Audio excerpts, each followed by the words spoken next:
Did you know that every employee was excited to go to work at one point?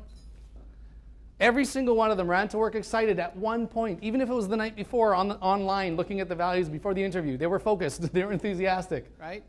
If we're all motivated all of the time, then why can it be so difficult to motivate others and ourselves sometimes? Right? The greatest dilemma ever, it was unintentional, it was well-meaning, but we've been misled by a predominant behaviorist approach on understanding and engaging and motivating people. Think about it for a second. How many people have taken a course on how to understand people's behavior at some point in their life?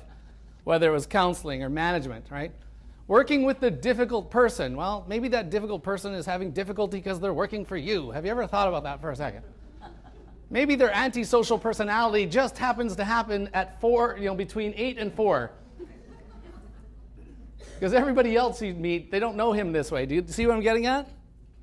For most of us, we've been taught to gather information about specific behaviors in order to do what? To do two things.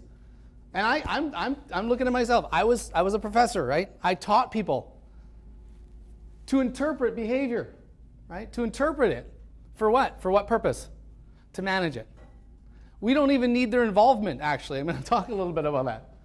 We don't need them, okay? So it's just a perspective. I want you to think about this for a second. How do you know what you know about somebody's behavior if they're not talking to you? Where do you go? To a book? To HR? To a course? I was asked to consult on a difficult case, whether it was a teenager, whether it was a corporate leader, whether it was someone who's getting ready to be ushered out because they're on a performance management plan. Interesting thing, a lot of times we're consulting, none of these people are there, so that's an empty interrogation chair. 90% of the time, think about this, 90% of the time we're sitting in a room talking about Joe, who they've been struggling with for 3 years. But the union won't let him go. We got 3 HR people. We got the last 2 directors he's worked with. He's not in the room, though. He hasn't been in the room for about 9 months. So think about this for a second. What are we doing? We're interpreting his behavior. How? Well, we're taught to gather information. We're not taught to make meaning. There's a big difference. Where do we get our information and how do we get it? Well, we start maybe with the file information, the personnel file, or maybe it's an actual file, right?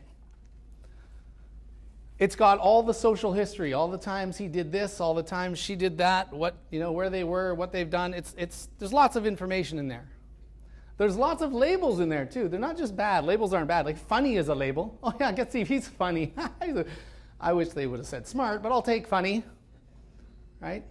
But there's also other labels, like for the unmotivated, like apathetic, lazy, right? Uninterested, aggressive, violent, right? Manipulative. He really needed this job, Steve. Yeah, he was desperate. So there's a label, right? With a generalization, right? Just read the file. Well, here we go. It's getting thick. It's getting thick. Experts. Who's an expert? Anybody that has an opinion on this person. Just some people are more expert than others, right? Right? So if you have a degree, right? Human behavior theories. That's huge. How many people have read a human behavior theory on attachment or object relations theory or psychodynamic or systems or structural or you name it, gestalt, existential, right? Narrative. There's a theory on everything. What's his problem? I think he's the first sibling in his family. So he's got to be the leader. I think that's what's going on. He's got trouble with authority. No, okay, no. I think he has attachment issues. What? Well, he's from Poland. How old is he, right? Have you heard this, right? This is what we do. We make tons of assumptions. We make tons of assumptions. But the thing about assumptions is we don't think we're making them. Because you hear people, they say, I swear. Have you heard that? I swear. I swear he's not coming into work. I swear it. Okay. How do you know? And then around and around they go. We have our story. Our story gets in the way all the time. That's when my kids were, I wouldn't. Newsflash, they're not you. I'm just saying, just as a starting point. Right? Well, if I was him, I would. He's not you either. We can't do this, right? How about medication? Have you heard this one come in? I think it's his medication. This happens all the time. Once we get a piece of information, it changes the way we see things. Does that make sense? Where do we get our information? How about theories of performance management? I used to teach some of this stuff. Some of my colleagues are here, right? We used to bring people into a room and talk about the undesirable employee who was back at the office working. They had no idea we were spending 3 days talking about them in a vacuum, right? We had like all 27 theories on the wall. Like, pick one. Where does he fit? Where does he fit? Now develop a plan. And we were wondering, why is this not working? 20 years of doing this, right? Somebody could get up right now and leave the room. Don't do it. Don't do it. But if you do, we're going to be talking about you. Someone at your table is going to go, I knew he was going to leave. That's how it's going to start. Sip their coffee. I knew do you know him? No, I don't. He has that bit of a twitch, doesn't he? Yeah, I think he's on medication. Where does he work? I think he works for the city. Oh my God, oh no, seriously? For how long? Well, he's not been married, ever since that drinking thing. Oh my God! And this person, when they come back to the table, has changed, right? He looks the same, but has changed. How often does this happen, do you think? This happens under positive circumstances. When we add stress, right? When we add tension, it intensifies, right? Because when we're stressed and frustrated, we look for answers to try to make us feel better, to get some sort of control over the situation. And I've heard so often people going, I don't know, let's just finish it. That's what they say. That's the conclusion. I don't know what we're going to do, let's just end it. Let's just get rid of him. I just want the suffering to stop. But what you don't know is the suffering is going to stop here, but it's going to continue for that person and for everybody else here in a very different way. But we get that moment of relief, right? What was interesting is we were missing important meaning. We had lots of information. We had so much information, but see, this is the problem. The information becomes the problem. We were taught to ask, what do we know about this? I did it as a professor for years. I taught people to look at behavior and interpret. The question was, what do we know about this? What do we know about Joe leaving the table in the middle of... That's the question that we asked, and that's where we stopped, but it was the wrong question. We should have been asking, what do we know about this from this person's perspective? That's the question we should have been asking. Because it's impossible to answer without them in that chair, without them in that room. It's impossible to answer, because what do we know about this from this person's perspective? Nothing. The interesting thing about this was hard for me. I was a professor of human behavior. I was supposed to have the answers. I would come to a room with psychiatrists and psychologists and social workers. I'd go to companies where they had HR and everybody. What's going on, Steve?